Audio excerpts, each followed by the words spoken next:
Flashback Friday, dolls. Today I am here with my Play Along Club kids, and this is Madison, this is Kate, and this is Olivia.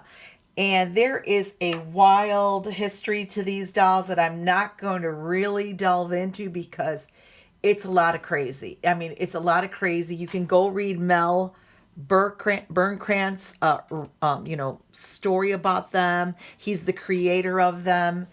And at one point, Mattel and Hasbro, and there were so many other doll companies that were vying for these dolls. And for whatever reason, it didn't work out. And so Mel Burnkrant finally decided to go with the Play Along Company, and they did the Cabbage Patch, they did Doodle Friends, they did, various little offshoot toys and dolls, and you can look more into that. But these gals, like many of my dolls, only ran for a year.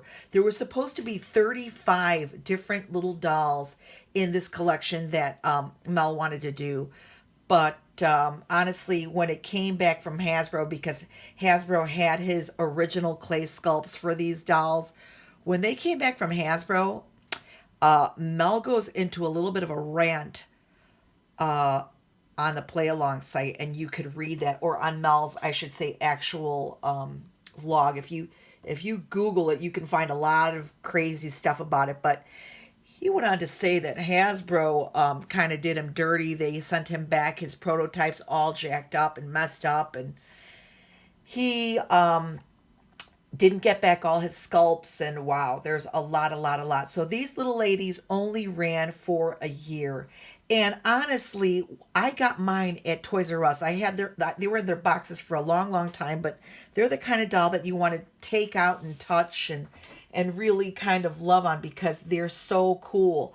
I'll show you my little gal over here, Olivia. She is sweet.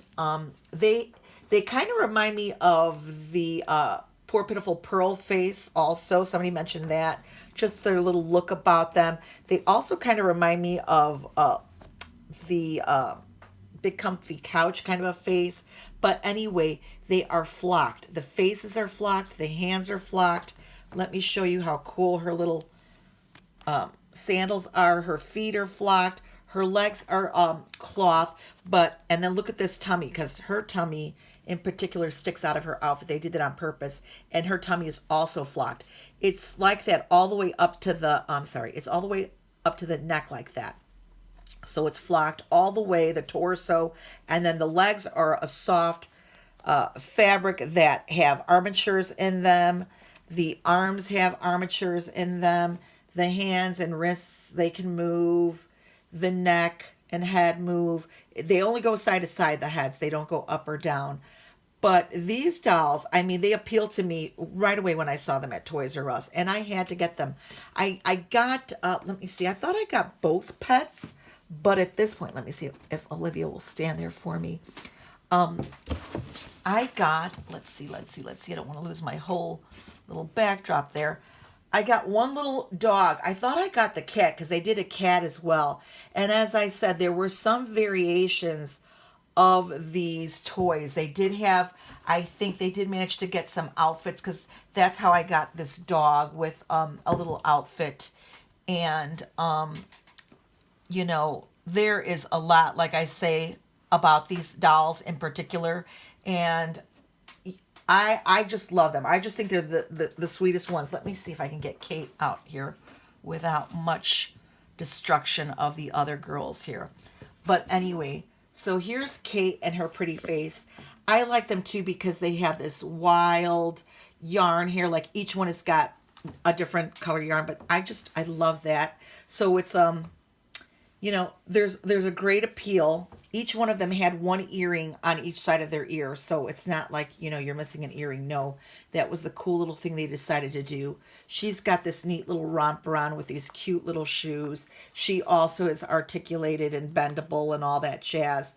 And a lot of people love the dolls, but, being that they really were meant for children, they did take exception to the flocking on the face and hands and feet because they were easily, messed up. Here again is my girl Madison with her one little earring. I believe they're all a butterfly. They each have a butterfly. So cute. I just love that little watermelon grin and their face. She's got a little jean jacket. And my girls, like I said, I just popped them out of their boxes. I don't actually have the box here right now, which is sad. It's upstairs somewhere. But nevertheless, I just wanted to show these dolls to you, share them with you, ask them if you've ever seen them. The quality of the clothes are really, really, really nice and neat. I remember reading that Mel had said when he got them back from Hasbro, when Hasbro thought they were going to put them into production, he said they had the saddest, saddest little outfits on that. Really, Hasbro wasn't really trying very hard with them. And so he kind of liked, there was the Beanie Baby Kids. And so he kind of liked their fashions and stuff like that. So at one point, he was looking at that. He just wanted to get his little doll, his little, idea of this doll out there. It was kind of like the antithesis, he was saying, to the Bratz dolls.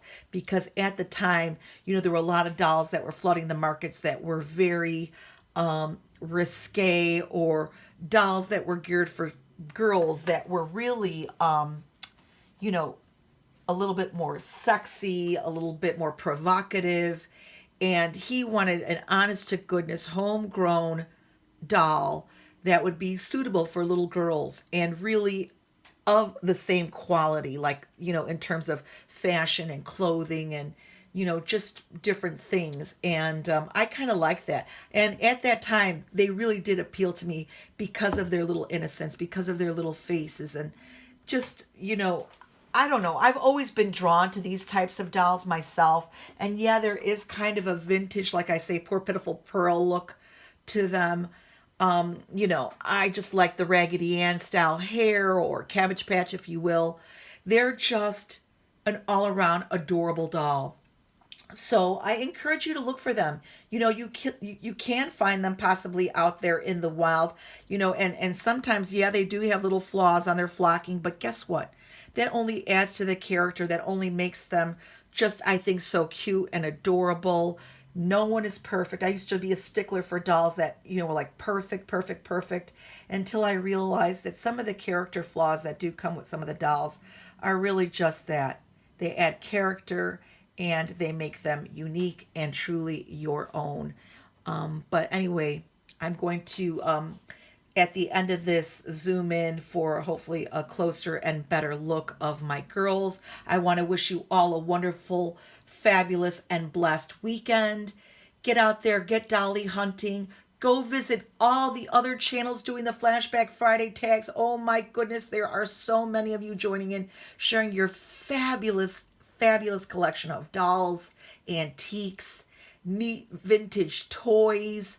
Oh, I always get a hoot and a kick out of seeing everybody's stuff, and it makes me remember all those great times, or it will bring back a core memory, or, just, spur me to go and look for mine that I know I have locked in a vault somewhere. But honestly, go out and go visit the other channels that are doing the flashback tag.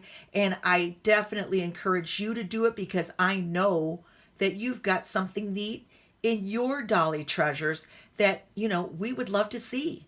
And so I encourage you to do so. I thank all my new and old subscribers. I love you. Smash that like button, hit that notification bell, subscribe, and I will do my very best to follow you back. I am so appreciative of each and every one of you. As always, have an awesome Friday. Bye.